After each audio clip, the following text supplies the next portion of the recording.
Bonjour à tous et à toutes. Good morning, ladies and everyone. gentlemen. Buenos días a todas y a todos.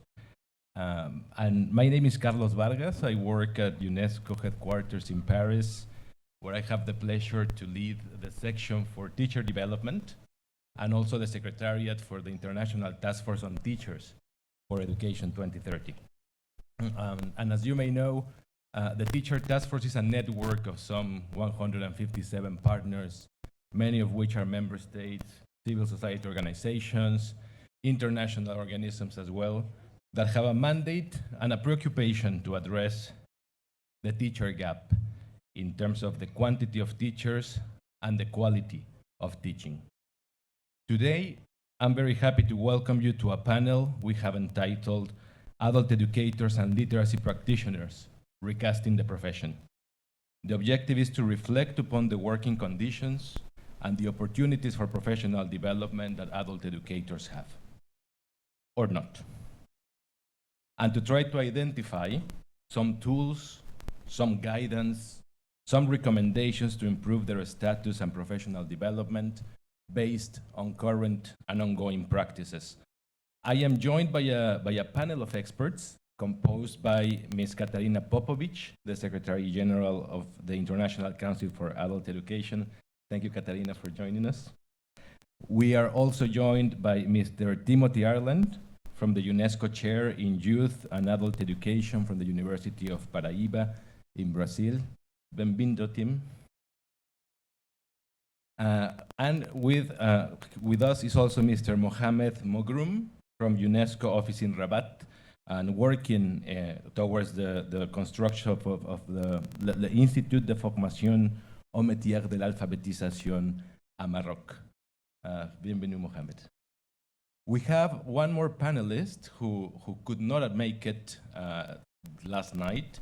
He's likely to arrive this morning a little late, and if so, we'll be having him joining us in the panel from Senegal, Mr. Samba Diarre Ndiaye from the Centre National de Ressources Educationnelles from the Ministry of Education in Senegal. Before we begin our discussion, allow me to make a few housekeeping announcements. You will see that interpretation is available in English and French. Unfortunately, we do not have a Spanish interpretation. However, if you have a burning question, comment in Spanish, I'll be very happy to translate to the panel. Also, there will be a session for questions and answers at the end of the panel, so we beg you to please note your questions, your comments. You will be given the floor towards the end for interaction with the panel. And finally, I'd like you to please speak a bit slowly to allow the interpreters to correctly translate your interventions. In order to start the dialogue with our panelists, I would like to share with you an overview of the challenges facing adult educators today. According to the latest data from the UNESCO Institute for Statistics, about 773 million adults and young people lacked literacy skills in 2020. In addition, 617 million children and adolescents were not achieving minimum proficiency levels in reading and mathematics in the same year. The situation has worsened by the COVID-19 pandemic, which has had devastating effects on adult learning and education. These programs were interrupted in countries where schools kept going, and the problem was worse in those countries where schools were closed. Literacy and adult learning education courses were suspended for much longer than formal education, and we fear that many adult learners have no intention of going back to adult education. We also fear that adult educators have fled this subsector, as is often the case due to the working conditions of teachers in adult learning and education. Even before the COVID-19 crisis, youth and adult educators and facilitators were facing a number of issues, including short-term contracts, insufficient remuneration, challenging working conditions, a lack of training opportunities, and limited career development prospects. Adult educators often do not receive any payment for their services, especially those serving in the communities that are underserved and working also on a voluntary basis. For those who are remunerated, however, the average monthly pay varies widely. In many cases, their salaries are substantially less compared to a basic primary school teacher salary. As we have heard in the last couple of days, in many countries, governments pay less attention to teachers, educators, and facilitators who work in the non-formal education sector. This results in the absence of relevant normative and legal provision for this group of educators. In terms of their training, UNESCO's Global Report on Adult Learning and Education, which was presented just a couple of days ago, shows that many countries reported improvement in pre-service and in-service training of adult education, including youth and adult literacy practitioners. Yet, a significant number of youth and adult educators do not receive any specialized training, and only a few have opportunities to benefit from continued professional development. Hence, professionalization and the formalization of adult education teachers is imperative. If we want the quality of adult education and the learning outcomes to achieve the education we want for the future, these conditions need to be improved. This process involves establishing common understanding of adult education and the minimum professional competencies of educators, the institutionalization of their training, the evaluation, the certification of their competencies by means of equivalencies and formal education, but still maintaining flexible methods of hiring and working with community volunteers. Given the rise of distance learning, especially in the context of COVID-19, it is also important to develop and continuously improve the skills and capacities of teachers to manage new learning modalities, including ICTs, but other traditional technologies as well. Although a number of normative instruments exist which provide guidance and orientation regarding educators, like the 2015 recommendation on adult learning and education, the Belém Framework for Action adopted in the past CONFINTEA in Brazil, and the very Education 2030 Framework for Action, there is still much to do to implement their directives and to fulfill the recommendations like the ILO UNESCO recommendation concerning the status of teachers of 1966, which, as you know, outlines the rights and also the obligations of teachers. Our panel today will examine the status and the working conditions of youth and adult educators, and will identify challenges. We'll try to explore ideas and opportunities towards the professionalization of youth and adult educators and their enhanced capacities for continued reflection and future action. Let me start then the panel with a question to Katerina Popovic, as you know, Secretary General of ICAE. Katerina, given the main challenges facing the status of teachers in adult education, their working conditions and professional development, what kind of public policies are needed for the institutionalization of adult education and the advancement of the teaching profession within this sector? Katerina, please.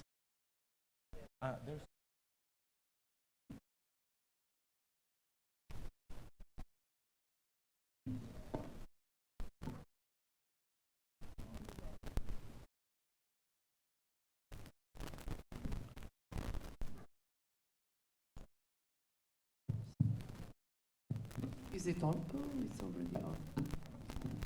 Thank you very much. Good morning, dear colleagues, dear friends. I will try to speak slowly, but I cannot promise that I will speak with a nice voice. But my cracked voice is not coming from the singing with the nice Moroccan music, but from the discussions in the drafting committee. And this is one of the points that we have been discussing in the drafting committee, the professionalization. So let me start answering the question by saying, we talk about quality. There is no quality without good teachers, trainers, educators. And this is the axiom. This is not up to the discussion. I don't know of any single research that included teachers, any aspect of them, or participation, that did not prove one fact. Those adults who come back to education process and who stay there, they haven't done mostly because of the teachers and trainers, and those who left because teachers and trainers were not good. This is across the research is proved.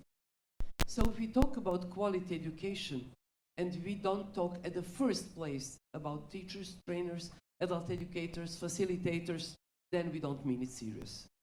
I would say professionalization is really a test how serious we are about the quality of adult education. And of course, especially the quality of non-formal adult educators. Carlos mentioned that, and I think COVID-19 pandemic did show us how powerful non-formal education is. Many of the things around COVID-19, positive and negative, we have learned or unlearned through the non-formal and informal adult education. It's difficult to approach this. It's difficult to deal with it, to measure, to plan, but it is not less important. So now, answering directly to the question, yes, indeed, policies. Policies is the first thing. We do not deny, of course, that schools, school teachers, and school education is extremely important. That's the foundation. But somehow we missed to go on, to continue with other levels. And I'm observing this nice logo, and my first recommendation would be to change the logo, because we see the teacher and the child. And of course, there are many reasons. I don't need to mention why we need, as a matter of fact, also other groups of adult educators in their different roles. So this group is highly neglected, and during the COVID-19 pandemic, it became really clear how vulnerable professionally, and then of course, consequently personally, how vulnerable this group is. This is the group that belongs really to the precariat.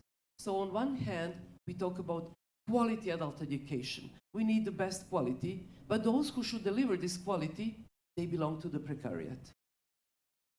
And of course, we need good policies on adult education, but there is no good policy or good plans or good books or good curricula if you don't have good, well-trained people to deliver that. And on the other hand, even if the policy and curricula and handbooks are not perfect, the good teachers can make it up, can compensate what is missed. So that's why teachers, trainers, adult educators should be in the core of adult education policy. And we tend to neglect systematic approach to the professionalization. We tend to say, okay, they work quite a lot from experience, which is true. And usually they are reflective practitioners, but that's not enough. We need a certain level of institutionalization, and we need a systematic approach. From the history, we know that big professions and highly developed fields and areas of work, they developed thanks to the professionalization that started, well, centuries ago. Let's not wait for a few centuries, but let's think really about how to institutionalize at a certain level, depending on the country and depending on the country context, how to really create the policy that will guarantee the quality of education for the adult educators. Education, professional development, continuing development, career opportunities, and so on. So it should not be left just to enthusiasm of their own and their own self-directed learning, but it should be approached systematically with policy and, of course, investing. Quality requires investment. Thank you. Thank you very much, Katarina. Maybe a follow-up question as we're speaking of the policies that can support the professionalization, the institutionalization of adult education teachers. There's an issue that has to do, and we've been hearing yesterday and the day before about the actors of adult education. And you have just mentioned now what kind of profiles, what kind of diversity is present in adult education. When one looks at adult education, and it has been mentioned, we're talking about people who live in rural areas, in disadvantaged communities, with a diversity which is linguistic, is ethnic, cultural, and design. And also, you mentioned the precariat. I think precarity is also one of the characteristics of adult education circles in many parts of the world. What kind of profiles are needed for adult educators who often come from the same background as the learners, as they might be community members? So what kind of profiles are needed, and how do we professionalize by means of, for example, standards, minimum competences, ideas around how to develop this very complicated profile of educators? I know that you have worked particularly with the DVV, with the UIL, with different partners to develop the curriculum global. I have. Here it is, and you can find it online, which is a curriculum for adult educators. How to use that to produce and to arrive at this consensus and support the development of teachers with this polyphacetic profile, to attend to diversity, to cater for learners in the most vulnerable conditions. At the beginning, it might look like a mission impossible. We are aware of the diversity, and we are proud of the diversity of adult education forms and contexts and so on. So what is the profile of the person that would be able to act in these different spaces, to teach such a diverse learners, groups of learners, in such a diverse context, and so on. But then we did work indeed, and thank you for mentioning that and for bringing Curriculum Globale there, with a group of colleagues from UIL, DVV International, German Institute for Adult Education. We asked ourselves, is there something in common? Or those people, those adult educators, is it a kind of a creature, you know, that we cannot really grasp and see? Are there some common knowledge, competencies, values, and so on? So we did the research, we prepared the program, and we have tested it. So what I'm going to tell and to plead for is based on experience of almost 10 years of implementing this program. And I have to say, it was quite successful. It is still quite successful. There are so many commonalities. In spite of those diversities of context and the groups and so on, there are many commonalities, and we found them out across the globe. So there are common knowledges that adult educators need, there are common skills and competencies, and there are common values.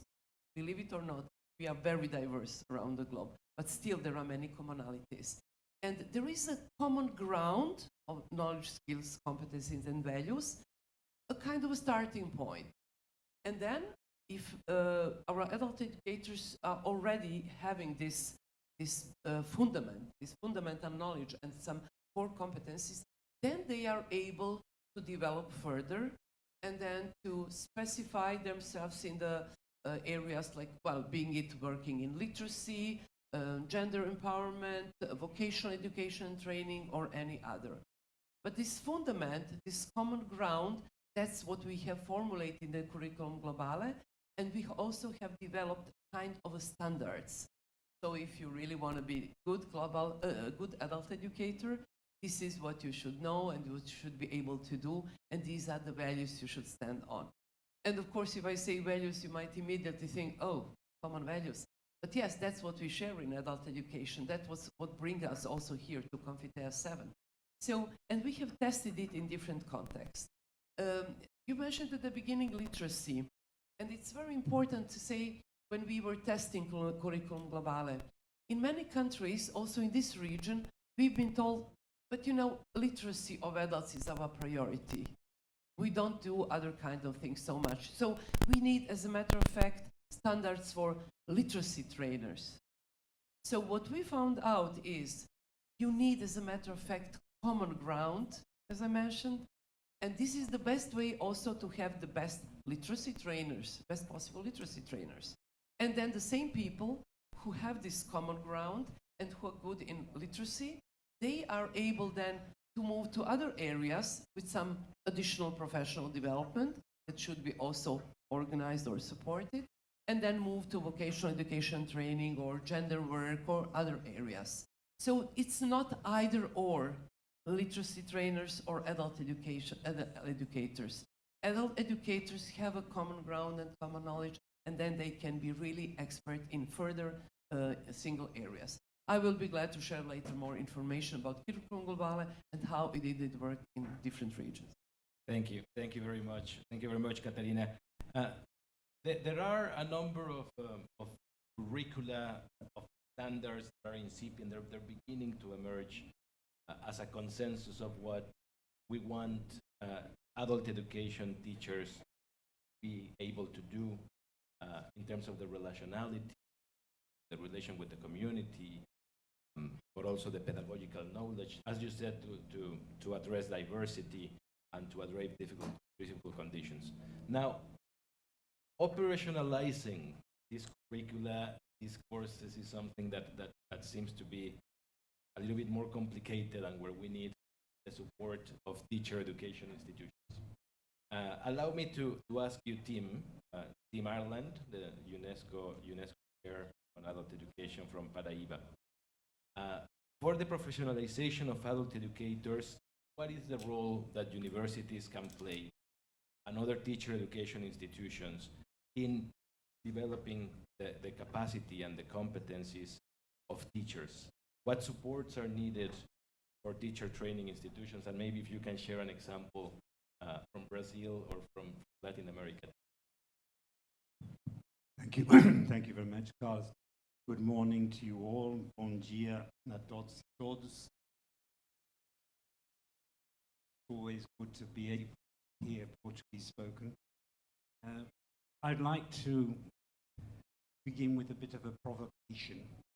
I think we, in the field of adult education, we suffer from conceptual schizophrenia because we are talking about literacy and adult education as though we were talking about two different things. I think all the discussion, recent discussion on literacy, talks about literacy as a continuum. Our various agencies in Latin America suggest that for a person to be fully literate, they need to have about 12 years of formal schooling. And so this separation, which is in fact much more political than pedagogic, in political terms, it's much more interesting to say that we have made 5% or an additional 5% of our population literate than it is to invest in something that is ongoing, that is much more progressive, qualitative. And so we tend to establish this difference between literacy and adult education. From the basis of my own practice, I think that we need to invest to make adult literacy part of the ongoing process, not to separate, not to have two programs, not to have campaigns, but to make literacy the beginning, as it is, of the ongoing process of education.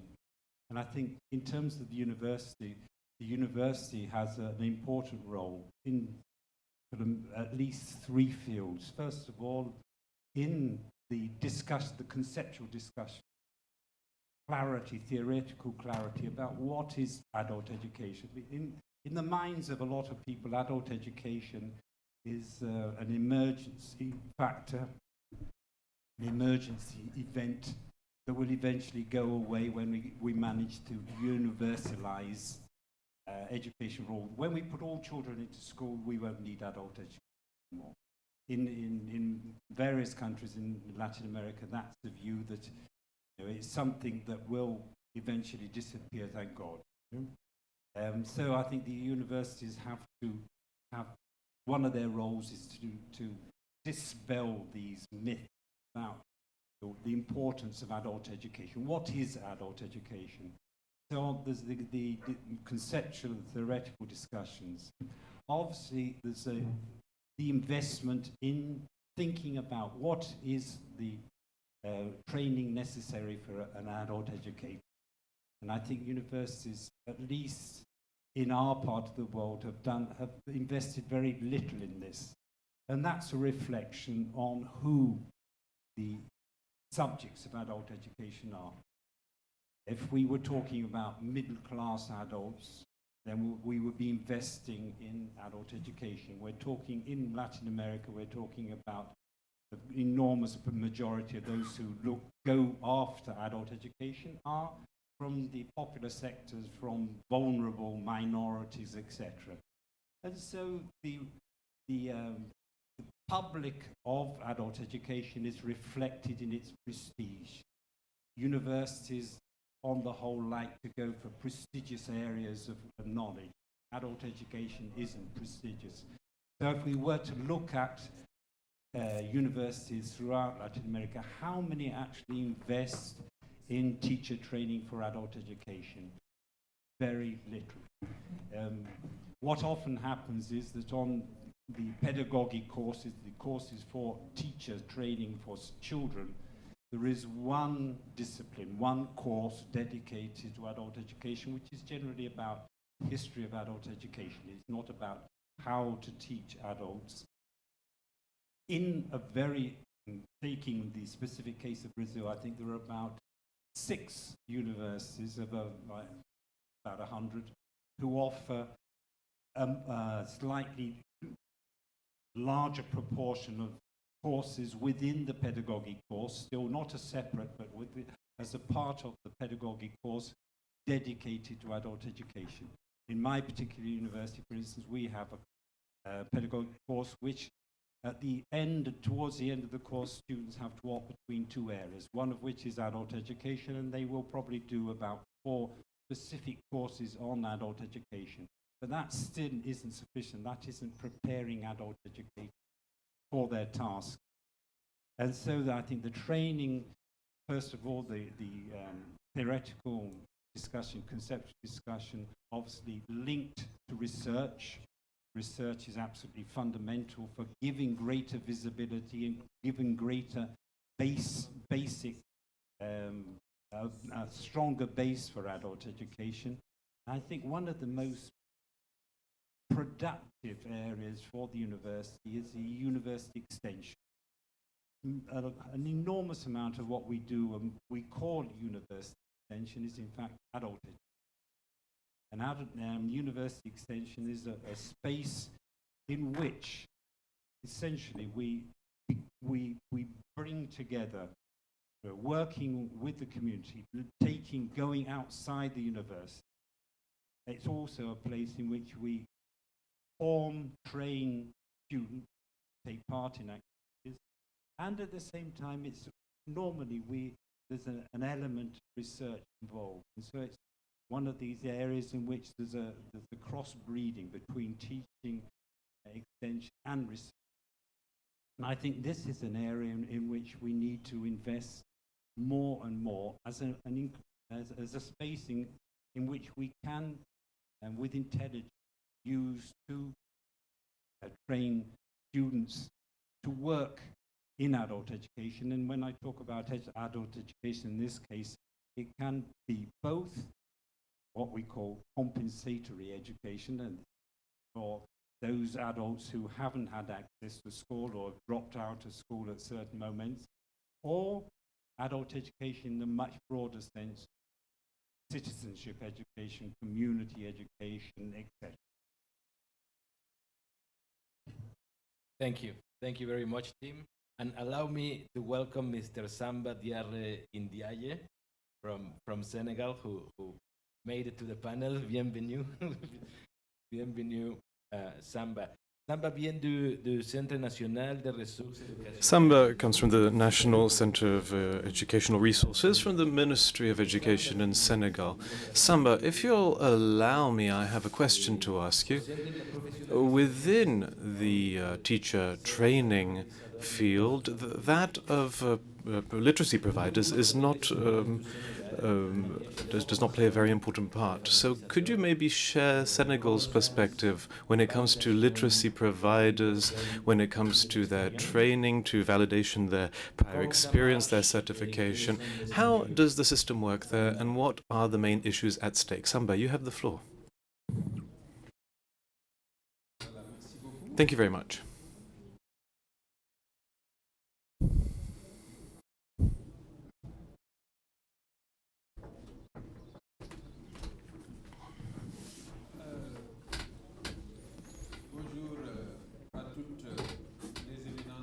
Good morning to all the eminent participants in this panel.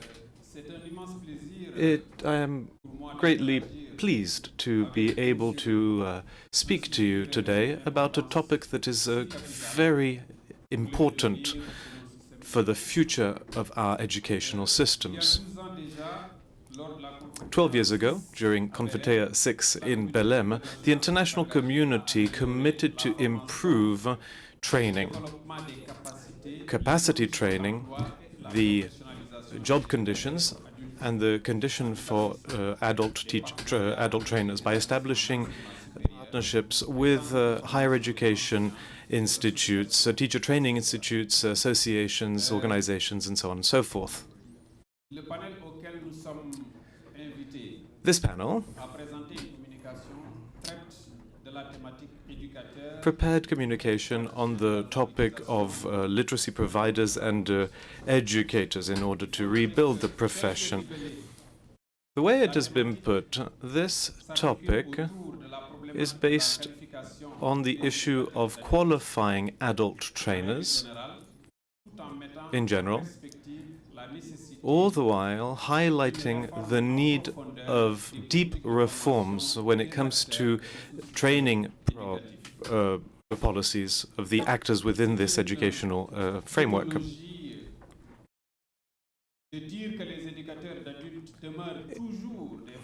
It is a truism to say that adult trainers are sort of the poor cousins in the field of training. It's true that the fourth World Report on Adult Educators and Trainers in 2020 highlighted the fact that recognizing, validating, and accrediting informal and formal training enjoyed the lowest progress when it comes to the different education training of adults. Given this, we can say that compared to the Belém commitments in 2009, there has been notable progress in certain African countries. This has been achieved through teacher training programs for adult educators, including in Senegal, even though we are far from our goals. This morning's communication is based on two of these ongoing initiatives in Senegal. The validation of prior experience of literacy providers, meaning the people who teach literacy skills, and secondly, integrating non-informal education in formal education systems, in teacher training institutes, for example. And there's also an initiative at the Gaston Berger Teacher Training Institute in Saint-Denis. These are the different topics I'm going to try and tell you a bit about today. So first of all, first initiative. This is the validation of literacy providers' prior experience. We will first try to evaluate and examine the context in which these prior experiences have been validated in Senegal. We know that illiteracy is something that affects over half of all Senegalese. This is a scourge that many sub-Saharan African countries suffer from, and even countries in the Maghreb region. Over 50% of Africans can't write or read in any language, or use simple adding and subtraction skills. Given this situation, there's a worrying question on the qualifications for basic training for youth and adult trainers. Professionalizing teachers, especially in the informal in education, is a major issue in order to improve the education for all people who are affected by illiteracy and who are outside of the formal schooling system.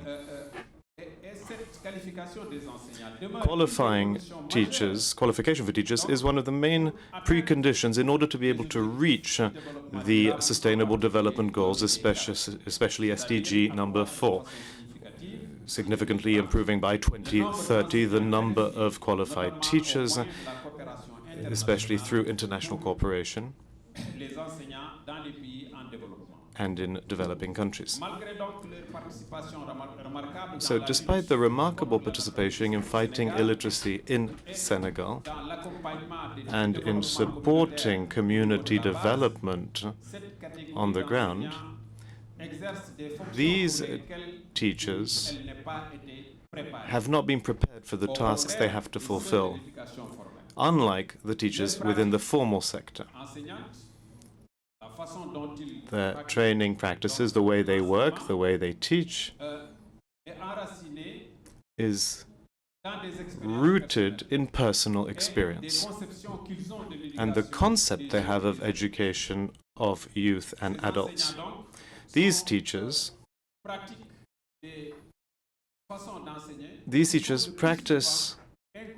teaching that is often incompatible with adult education teaching standards, which means that their actions are often impacted and suffer from a lack of efficiency. And that's one of the difficulties that we're experiencing in our country. The difficulty to eradicate illiteracy among our people. This situation is also caused, to a large extent, by an absence of standard-setting policies that would organize adult training professions, meaning having entrance profiles for these teachers, having training systems when it comes to the various qualifications for these trainers, their job status, their remuneration, and their career paths. There are many obstacles that have to be overcome in order to create a certain quality control, quality assurance in the training of these informal literacy providers.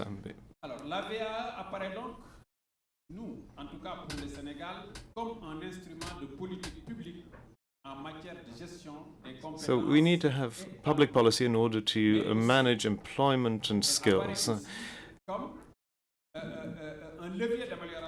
But this can also be a lever to improve youth and adult basic training in order to, and also to help these teachers to have access to structured employment.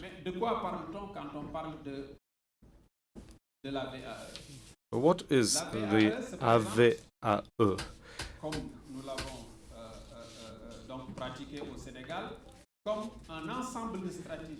La VAE is a number of strategies, of procedures, thanks to which we have assessed the skills of our literacy providers.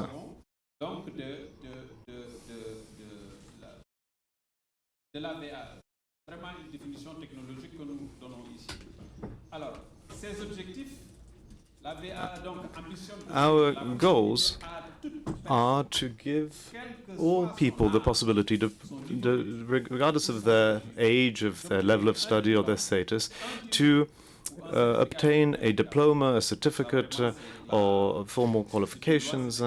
This is a law in Senegal that goes back to 2015, which defines these goals.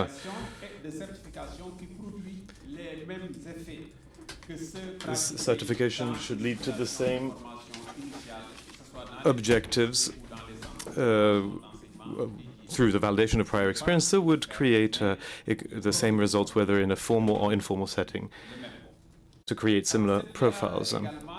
This validation of prior experience also refers to the sub-regional African certification framework, which is a global African framework for all the certification systems in Africa. This is our reference, our fundamental reference. The way that we've applied this in Senegal creates similarities in approaches and methods and measures between these two frameworks, which, let's remember, seek to create cohesion and coherence and greater transparency in this certification system. The measures that we've taken, the process that we've created, are based on two main phases. There's a first phase, which was launched in 2015, thanks to the support of the UNESCO West Africa Multi-Sectoral Support Organization, which is based in Dakar, and which has supported our country in order to strengthen the professionalization of these actors through capacity building initiatives, the CAP-ED UNESCO project. I'm sorry, can you please move on to the second phase quickly? We don't have much time. So what we've done, first of all, is that we've created an open political dialogue, a constructive dialogue around these topics. We've also defined the roles and the responsibilities of each stakeholder, be it the institutional stakeholders from the ministry, the technical and financial partners, as well as the national and international experts. Once this work was completed, we then proceeded to produce a certain number of reference documents. There is a guidebook that defines all the different procedures and all the different guides, the monitoring guide, the assessment guides, the training guides, the student guides. We did all this in order to create references that will allow the work to take place. Once these documents were developed and shared, and once all the actors had taken ownership of them, we then set up, well, actually, we started to test. We launched the test phase. We used a representative sample of around 100 trainers in 3 different regions of the country in Senegal. Once we had tested this approach, the results were very positive, since we had results that were higher than 80%. It's a long process. Adjustments had to be made. Different experts had to play their part in different fields. So there was a jury responsible for certification based on a methodology and an approach that was established thanks to the reference documents that I mentioned earlier. Once this work was finalized, with the help of UNESCO, we could capitalize on this test phase. This then allowed us to launch the general rollout of the approach. We corrected certain insufficiencies that we noted in the test phase, and now we're scaling up this program. All the documents that had to be modified were modified. The tests were carried out following a well-defined and well-owned methodology and adapted methodology. The texts were translated into 6 local languages.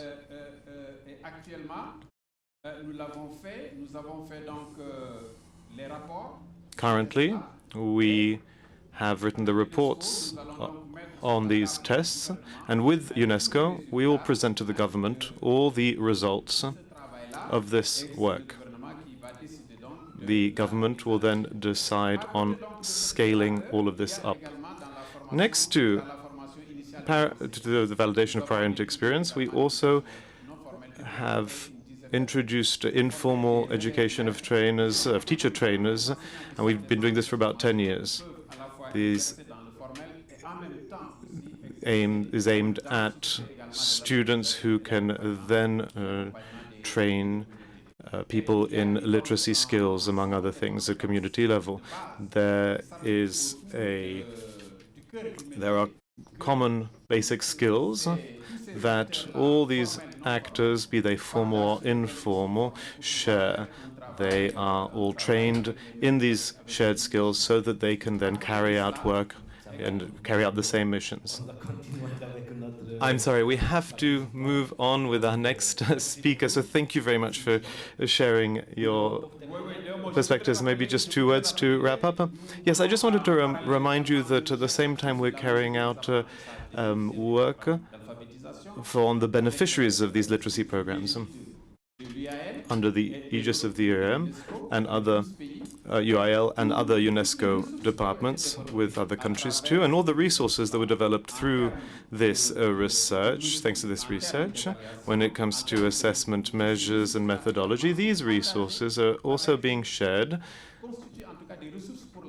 and they are resources for the teacher trainers and for the students, the university students that I mentioned earlier. So we're sharing these references, these documents, the assessment tools, and all these resources are being shared with the trainers,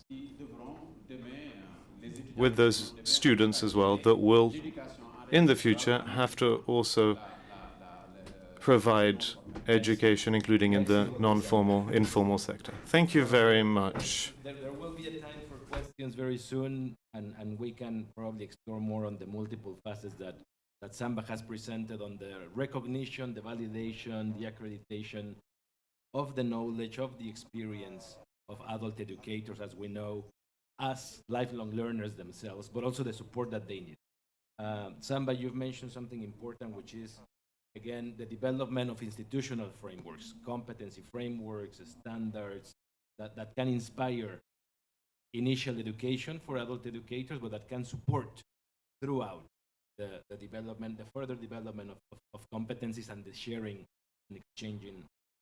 Thank you very much, Samba.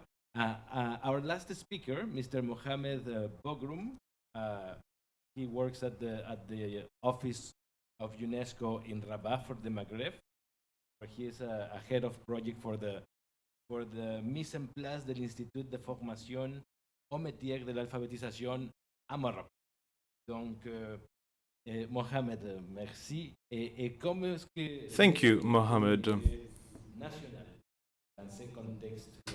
So, can you tell us about the national context in Morocco in order to improve literacy? Maybe you could tell us about the role of teacher training in the professionalization of literacy providers, the different methods, the different formats and ecosystems that are necessary for this.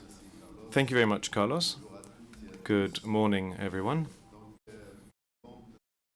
So before answering your question, I'd like to first give you a bit of context. First of all, is that in the Moroccan context, illiteracy, as my friend Samba just said, is something that affects a large part of the population. It's not something that's marginal. It's a structural problem. In 2014, 32% of the population was illiterate. And so improving literacy of adults is a very important challenge within adult education, which is itself an issue for the education system. Countries such as Morocco have to rethink the issue of adult literacy. They have to think of it as a fundamental element of adult education.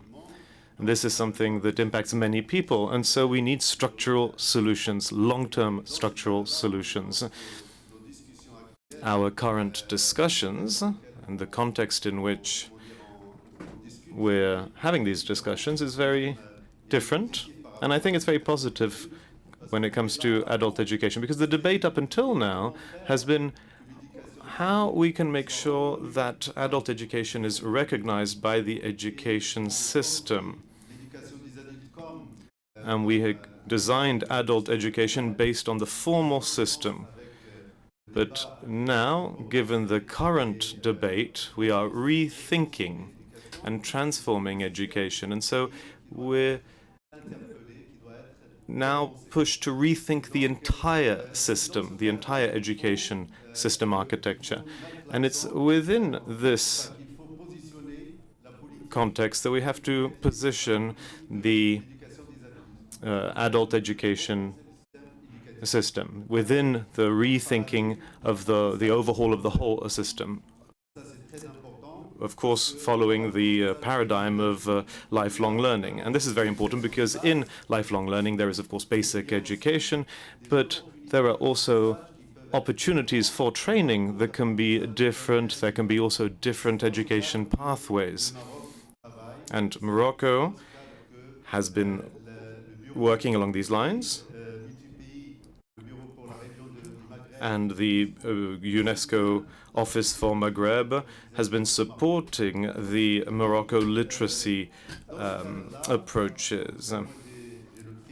I've had the privilege and the honor to be able to participate to a project which I think is a very structuring project, and that was the setting up of an institute for training in the field of literacy education. This is part of this is under the Agency for Fighting Illiteracy in Morocco, which is under the Institute of Adult Training. It's also supported by the EU delegation when it comes to its implementation. There are three basic statements that underpin this project. First of all, the training needs of professionals, and I'm not just speaking about literacy providers, I'm talking about all professionals in the field of literacy. This is a structural need that the entire country, all the regions are concerned by. It's not just one part of the country, all the different parts of the country are impacted by this. Secondly, professionalizing these literacy jobs is a necessary condition to ensure quality in literacy programs. We need to professionalize these jobs, but actually there are also other conditions that have to be acted on within the ecosystem. And the third statement is that if you look at the current situation, there is a lot of precariousness, as you mentioned earlier on, and the literacy provision jobs are a employment niche. It's a small sector, but they're not really valorized because of the working conditions, because of the legal framework. They're not recognized when it comes to the national certification framework, and so on and so forth. And that's why the Moroccan Agency for Fighting Illiteracy, in its roadmap, has set up a training institute for literacy providers with the following points. First of all jobs have to be a part of this. There's, of course, the literacy provider, but there are also other jobs that go hand in hand with this. There's the literacy provider, there's the managers, there's the teacher trainer as well. These are all important jobs that have to be taken into account. The Institute also has to cover the diversity of profiles when it comes to these different professionals. This is very important because some people who are working in this field will have basic training with different levels, with different backgrounds, and this diversity also has to be taken into account. And it also has to cover the whole of the country, the whole of the area of the country. We also have to ensure quality. We shouldn't just train teachers. We also have to ensure that the quality of the training is good.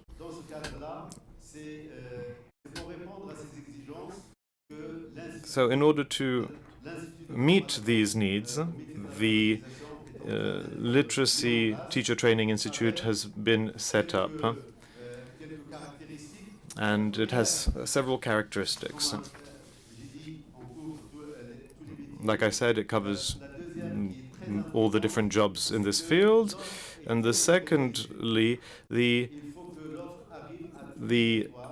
this training is provided all over the country, on the ground. It's not one institute located in a city, in the capital. It's an institute that will have an impact throughout the country, in all the different areas of the country.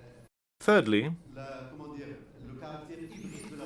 the training is provided in a hybrid format. both in person and remotely. And this is something that's extremely important. And the agency can't do all of this on their own. We need partnerships. And so we have a strategic partnership with the Ministry of Education.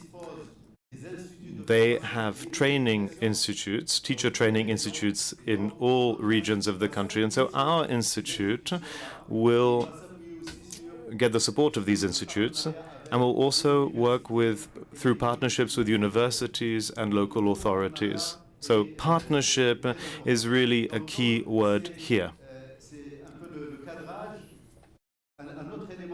Another important framing element is that in the training approach, we have chosen a skill-focused approach, which means that we start with the working situation, and depending on these situations, we then identify the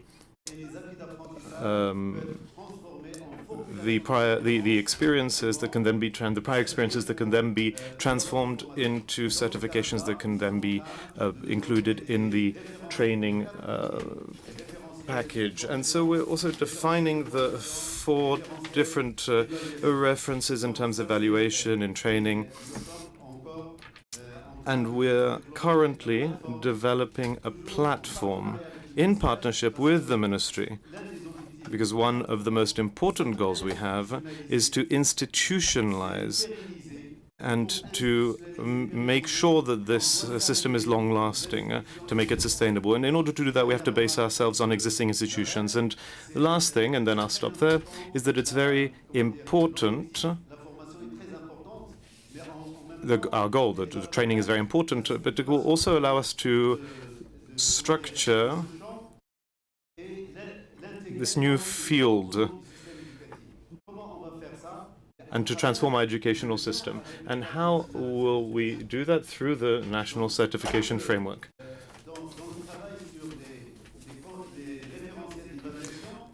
So when it comes to creating the assessment references, we have adopted the same approach as we did through the national certification framework, which is being rolled out. This allows these jobs to be recognized and will also allow greater job mobility on the labor market. Thank you very much, Mohammed. From the panel, different perspectives on the policy measures that are needed to professionalize adult educators on the one hand, which goes coupled as well with the structural changes in education systems to make this profession more attractive and to attract more people to the profession, which is in tandem with the working conditions and other systemic transformations. We've heard from 2 examples in Senegal and in Morocco that are being put in place. So let me just open the floor for questions and for comments that you might have. If you want to raise your hand, we have still a couple of minutes for dialogue with the floor. So I have 4 hands. If we can start with Monsieur. Merci beaucoup. Thank you very much. I'm Mr. Diop from Kinshasa, from UNESCO Kinshasa. I'd like to thank the panelists. And there's an issue that was brought up by the first speaker. When it comes to, when you speak about teachers here, most of the time we're also thinking about the students. In the different interventions, the issue of interaction between the formal and informal teaching shows that we have to take into account their basic training and also their professional training. So it would be interesting when we're talking about basic training of teachers in the informal literacy training sector, we need to think of what sort of dialogue we need to have between the formal and informal, so that both of these fields can work together to pull themselves upwards, pull themselves forwards, to ensure this quality we're looking for, and also to ensure recognition of the informal education sector. This is an issue that some countries have started doing by integrating basic training. And I think we need to strengthen this and allow universities to help them move forward.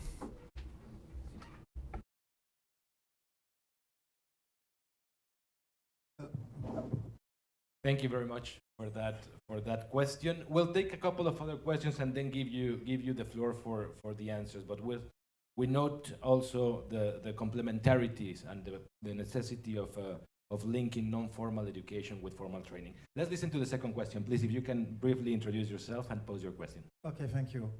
Tidiane Sall, Bureau multisectoriel l'UNESCO à Dakar. From Dakar, from the multisectoral UNESCO Bureau. I just wanted to support what Samba just said.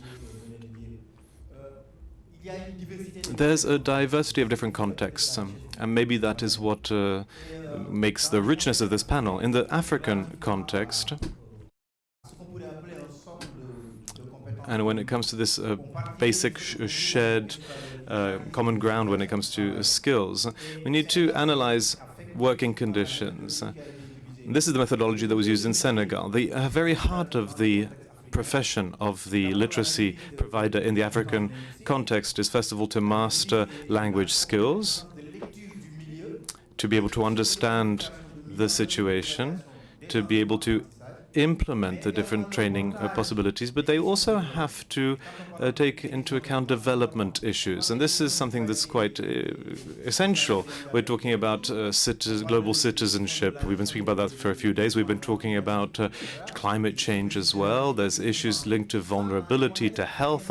And in Africa, this is what we call a functional literacy.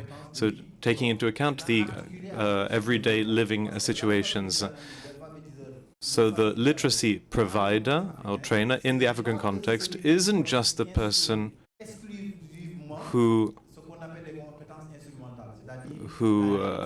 teaches reading and writing and basic mathematics and problem solving. But there's also these issues linked to climate development, health, and so on. And the second thing I wanted to share with you, in Senegal, UNESCO is currently supporting the country in order to change the basic references in training. So we need to be more efficient. And that's why we have this polyvalent training now that is applied to the formal and informal education sector. In the informal sector, we need certification within the national framework, and that's why the validation of prior experience is so important. But we're also changing the training framework for the education assessors. They're the managers of the systems. They are also the teacher trainers within the institutes, and they help to manage the educators. Because we can't just work on education policy without making sure that the management's there.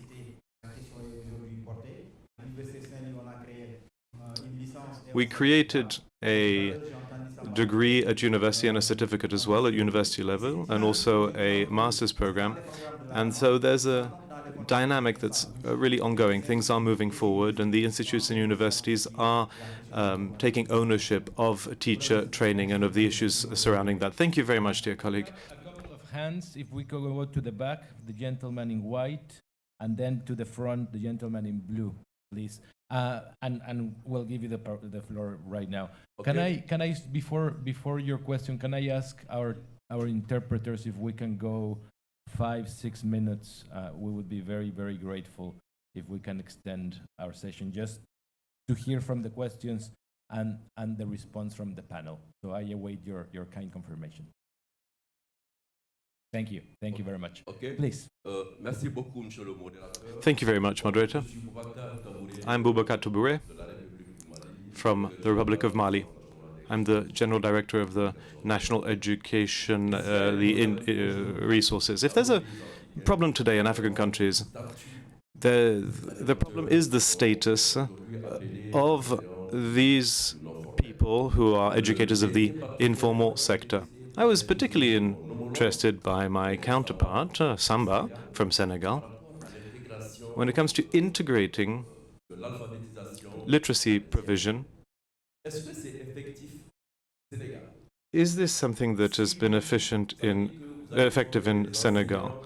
When it comes to the training, Enseigner, c'est ça, you will be l'alphabétisation-là. training teachers that will work in these literacy centers.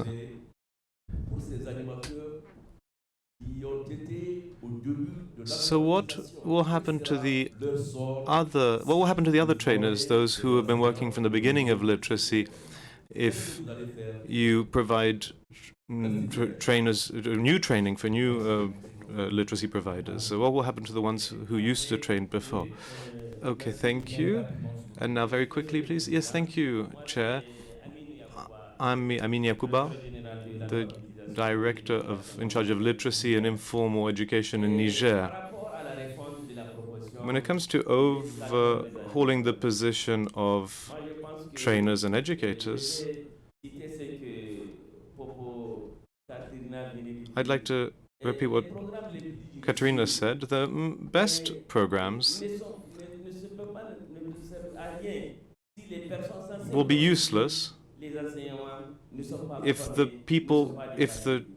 the trainers don't have the right quality, they don't provide the right quality of training. So there's three pillars that have to be taken into account in order to ensure a good quality education. That is to have the human resources, the teacher, to have the right schooling time and the environment for teaching, the right context for teaching. In Niger, we are undergoing a process to integrate literacy and informal education and formal education. We have 995 teachers that the state has deployed in order to teach adults. So the government pays them and they have contracts with the authorities. And that's part of the overhaul of our education in Niger. We have a very strong program, a rich program, with the support of the World Bank. And we are deploying 1,000 educators for the beginning of the next school year. And these teachers are paid by the state. They are civil servants, and we're part of this revolution. The politicians have to commit to improve literacy. And when it comes to training managers, since 1997 in Niger, we have teacher training in formal and informal education. I'm a product of this institute. We provide degrees up to a master's level with the support of UNESCO. So we don't really have problems when it comes to providing this training, but within the profession, we need greater commitment from the people. People have a right to education. They are the ones who pay the taxes. They're the ones who pay the bills. So why do we only often target children? Literacy has to be an integral part of the educational system. It has to be fully integrated. And to this end, the state has to provide teachers in the literary provision centers in the same way as it provides teachers within the formal system. And that is what we're doing. And this is one of the main challenges in improving literacy in our country. Thank you very much. We'll take a couple of other questions because we're running out of time. So we have the gentleman in blue, please, followed by the gentleman in white. And then at the break, yes, and at the break we'll be able to give the floor and to continue the conversation. Please. Merci. Mesdames et messieurs, bonjour. Good morning, ladies and gentlemen. There needs to be a sincere political commitment by the states. Literacy and adult training, lifelong training, has to be a priority, a social and political priority. this can only be done if we change the approach of the states. The authorities often think of these things as being expenses when they're talking about education. But we need to change the way of saying things and say that it's an investment. The situation since 2020 that we've experienced since 2020 because of the pandemic has shown that ignorance is just as serious and threatening as a pandemic. It's a destructive plague with very devastating effects in many respects. It is a plague that costs a lot more for national economies, surpassing the costs of the health pandemic. Investments. No one can simulate the cost of a gain, of the return on investment from investing in literacy and adult education. No one is able to estimate the great cost, and in fact, I would say the great profit from generously investing in this area. This leads to healthy citizens that can integrate, that are free, that are aware of the commitment made towards them. So public authorities, governments must take this issue seriously, must invest in teacher training, in setting up curricula that are suited to these people. These are not children, they have a specific profile, and they must invest in programs that also take into consideration differences between regions. People from different regions have different motivations, different interests. I'm sorry if I was a little bit lengthy, and thank you. Thank you very much for those comments. And also for welcoming us in Marrakesh. Very warm welcome you have given us. Last word to this gentleman here, please. Good morning, everybody. My name is Kasita Ismail from Uganda. I'm presenting literacy group or people or constituency. Our organization called the Uganda Literacy and the Adult Learners Association. Briefly, we formed that association trying to advocate and influence government and civil society. This is my question. I want to clear from the participant. We want to appreciate the presenters and the members. 2, we want to know these 770, they are illiterate in the world or they're in the center, learning centers in the world. 2, we are discussing working for people or for animals. If it's people like us, where is they about this discussion? 3, we are paying taxes in our government as literate people. If you are paying taxes, why do you planning for us? Not planning for us, planning with us. 3, I'm requesting you, everybody here, to recognize this 3R. First in Uganda, we are calling it 3R. We want to respect other human being. We want recognition as a human being. We want our rights, to exercise our rights.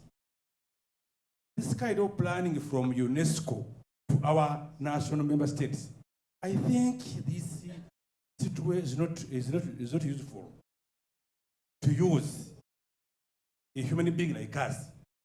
For us adult learners, we have our personal problems. For you, doesn't know. You are sitting there in your offices and planning for us. Why don't you give us opportunity to sit with us and plan together to achieve our goal?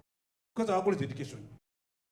When you're planning in your offices and you can't do implementing in our learning centers, end of the program or project, you come and evaluate. You're asking us, for us who doesn't know, I don't know the word to use. The program is good. This is for who? Because the program will sit in your office and design your things and bring and put on us. That is not our program. It is our program. Sorry to say, maybe language is not sweetie, but I appeal to everybody here and the UNESCO team. We need a strategy focusing to learners themselves because there's 700 millions. How can you send planning 700 millions? Why not sit with them? Simple. From the member states. Some of us are our country member states. They're implementing UNESCO plans. Like women, like youth, like what? UN programs, they're implementing this. But one day in Uganda, some officers are asking us, for you, you are illiterate people, you're disturbing us. And also UNESCO doesn't know you. This is a UNESCO program. Where is learners? If I may, we need to continue. I can respond to that particularly after I give the floor to our panelists. Thank you very much for your comment. Very well noted the issue of the participation of learners themselves, the participation of adult educators in the development of the programs as we do in UNESCO and with our partners. Thank you. Thank you very much. Now, we have very, very little time left. If I may, I will just highlight some of the issues that we have heard today and give the floor to the panel, thanking in advance our interpreters for an extra 5 minutes that we will take just to wrap up the panel. We've heard in the questions the relationship between the non-formal and formal education, the relevance of the content of teacher education in terms of the numeracy, the reading and writing, but also some key competence that have to do with sustainable development and with citizenship. So in that respect, how are the curricula more relevant? How can we make them more relevant, more attractive, more appealing, as well as useful to the lives of adults? We've heard also about the need for participation of learners and of teachers in the development of these programs. And finally, we've heard about the structural changes that are needed in terms of making this an attractive profession and to have coherence between the expectations that we have in adult educators and the way we support adult educators by means of their working conditions, by means of their professional opportunities, social mobility, and the such. So maybe we can begin a couple of minutes, please, Katarina.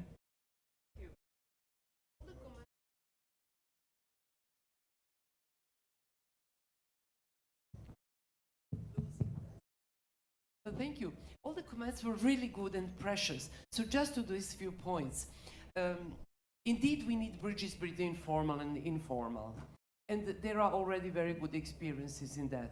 But we should not tend to formalize all non-formal education because it's valuable.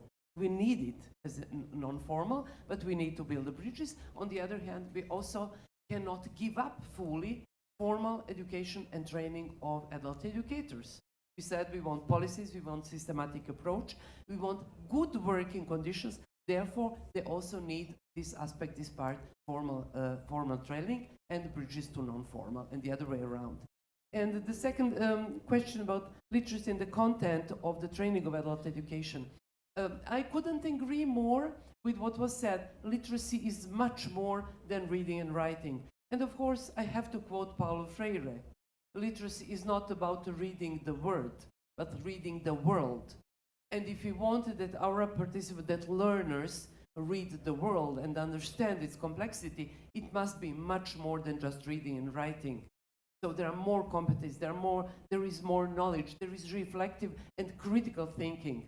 And we tried in Curriculum Globale to include that. So I invite you to go to the UNESCO webpage and see there are versions in French, Spanish, Arabic too, and to check if we managed to include all those things. But yes, I do agree very much also with the point of learner's voice. That's what it is about. It's about learners. Thank you very much, Katarina. Tim, a continuing question on the same issue, probably on the relevance as well of the training. Well, first of all, I'd just like to say that the passion which has been expressed here is extremely motivating. Passion, and I think it was very important to hear the African experiences. I confess, as coming from Latin America, I expected to hear something about the other regions of the world, how literacy is impacting or being dealt with. I think it was important what Caterina remembered. Paulo Freire isn't the only voice, and but he's an extremely important voice when talking about literacy, not only in Latin America, but obviously in Africa. I would like to go back just 2 points. First of all, I think what Ismail said about the learner recognizing that this awful word, illiterates, which is a totally negative description. People who are illiterate only do not know how to read and write, but probably they produce most of the food that we eat. So I think we need to, I know it's an established term, but the word illiterate makes my hair stand on end. I don't like it. And I think we have to turn it round. We need to recognize that people who don't know how to read and write know how to do a lot of other things, and they also know what they want to learn. Why not involve them in decisions on the formation, the creation of literacy projects? But we also have to recognize that illiteracy, the lack of reading and writing, is just one dimension of inequality. People who don't know how to read and write suffer from other vulnerabilities. So I think literacy has to be thought of not just as one element. It cannot walk alone. It has to be linked with other social policies, which give the chance for people who don't know how to read and write to escape from poverty, to escape from the lack of opportunities from which they suffer. And so, I welcome this chance. I think we need to involve the institutional aspects, but I think at the same time, when we involve the institutions, we also have to guarantee, when Caterina mentioned Paulo Freire, and the capacity to listen. We can't have institutions which go to preach. We have to have institutions which go to listen, and apart from the listening and involving, then have the capacity to develop policies which are sensitive to the questions and not top-down basis. Okay, thank you. Thank you very much, Tim. Maybe if we can pass the floor to Samba pour un dernier mot. Maybe you have a last thing to say about the issue of validation prior experience, for example. Well, thank you very much for your contributions, and thank you for the very interesting questions that have been asked in the room today. I'd like to answer Mr. Tabouret, who asked a question about whether integrating informal education in teacher training, is this something that's efficient in Senegal? Is it effective?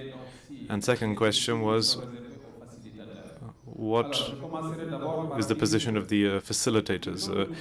So I'd say that the coverage of, when it comes to fundamental needs and basic needs in Africa, is very, very low. It's extremely low. We know this because we've seen that in Africa, illiteracy and the illiteracy rate is around 50 to 80% for some countries. Given the current state of things,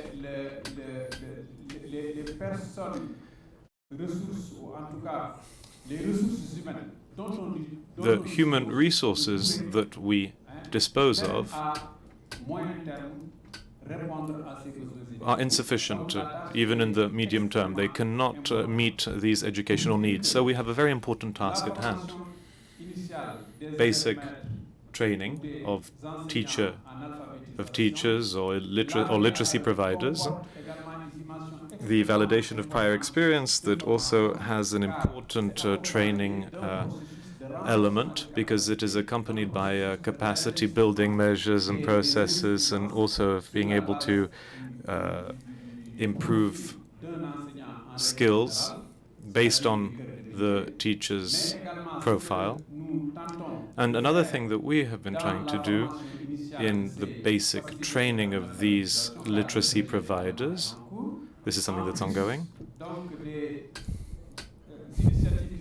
All of this added to the initiatives that have been taken in various institutes and universities, such as those that were mentioned earlier on. The literacy project of the Saint Louis University, the manager-supervisor training degree that's also being offered. All of this is on the table, and we're seeing how we can articulate this in order to create human resources that are made up of teachers that are well trained enough and that will be able to meet the needs of teaching literacy in our countries. Samba, we really have to wrap up, so please try and be brief. So all of these different initiatives work together for the same result, and that is to universalize education through the prism of lifelong learning so that everyone can have access to the education. So these are not two mutually exclusive things. All these initiatives do work hand in hand in order to work towards the same goal, so that we have well-trained trainers that are equipped to tackle the problem of illiteracy that is an important problem in our countries. Okay, finally, Mohammed, we have a last question on improving literacy and lifelong learning. What is the impact on the change, on the changing the system, on pedagogy, on teacher training, and so on and so forth? Thank you very much.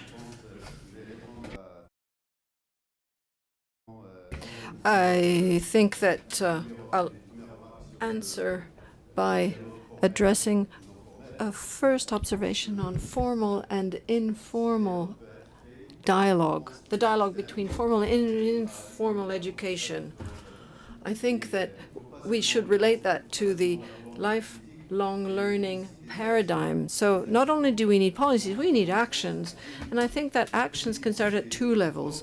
Number one, we need to rethink the training profiles, because it's at the training level that you can establish that link. And then secondly, on the jobs market via a national certification framework, the professions of literacy training and adult education need to be recognized by and in the national certification framework. That's the link with the institutional. Then I'd also like to make a comment on diversity of contexts and profiles. Within our thinking at IFMA, we believe that each professional, each practitioner has three missions. Number one, being aware of the context that they're going to be working in, so local context, but also the political and policy context. Second, central mission, being able to convey skills, teaching skills, that's at the core of their job. And thirdly, developing the community, but also developing the profession as a whole. And I would conclude by saying that I'm really happy to have heard about good practices in Senegal, for example, on certifying prior work experience, in Niger also, where educators are integrated as civil servants within the national education system. That gives stability, good working conditions, better compensation, salary practices. And I hope that the Marrakesh Declaration that is about to be published will highlight this, and as my colleague said before, will mention investing in adult education and not just talk about promoting adult education. Thank you very much, Mohammed. All of you, indeed, we hope that the framework for action of Marrakesh will be able to take on board the institutionalization of adult educators, their training, their working conditions, thinking particularly of the call for a new social contract for education that UNESCO has done based on the work of the International Commission for the Futures of Education. And I believe a new social contract for education begins with a new social contract for teachers, ones in which they are appreciated, in which their social standing, their working conditions are equivalent to the importance that we confer to teachers. In that respect, their professional development, the performance, the community building, the links that they have with the problems of their local communities as an excuse for adult education groups. Paulo Freire has been quoted to transform the word and the world. Thank you very much for your patience, and thank you very much for your participation. Have a good day.